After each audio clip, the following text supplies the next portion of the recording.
వేటకి వెళ్ళేటప్పుడు ఆ వేటని చేపలు స్టాక్ లేకపోవడం వల్ల ఏంటంటే కొన్ని చేపలు పాడైపోతారు. ఆ చేపల్ని కొనుక్కుంటారు సార్.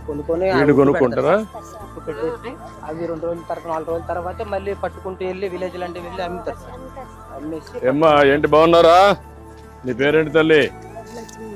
నీ పేరమ్మా? సీతమ్మ. నీ పేరమ్మా? వైరమ్మ. ముగ్గురు కలిసి చేస్తున్నారా? ఒక్కొక్కరు ఇది ఎవరిది? ఇది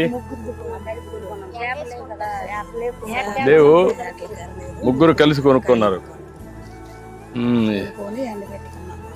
ఇప్పుడు ఎంత అమ్మా ఇవి అన్ని ఎంత కొన్నారు? 10,000 అయిందా? ఇప్పుడు ఈ చేపలన్నీ ఎట్లా చేస్తారమ్మా? ఇది ప్రాసెస్ ఇది ఎట్లా చేస్తారు? మొదటిగా కట్ చేస్తారు. దీంట్లో ఏమన్నా క్లీన్ చేస్తారా? ఇవన్నీ కూడా తీసేస్తారు. అది చేస్తారు. అది తీసేసి దెన్ దీనికి ఏం చేస్తారు? మళ్ళా ఉప్పేస్తారు. గట్టిగా ఎండబెట్టేసి ఉప్పు కొట్టేసి నీటిలోని మళ్ళీ 2 రోజులకి తీసేసి ఆరబెడతాం. ఎన్ని రోజులు ఆరుతుంది? 3 రోజులు 4 రోజులు పడుతుంది. 3 రోజులు పడుతుంది. ఎన్ని గంటలు? ఒక్కొక్క రోజుకి ఎన్ని గంటలు? ఉదయం నుంచి సాయంత్రం వరకు పెడతారా?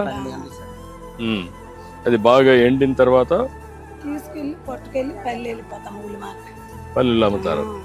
ఇప్పుడు మార్కెట్ ఉందమ్మా ఇటుకి? ఇక్కడ కాదు, ఊర్లో ఉందా? కొంటున్నారా?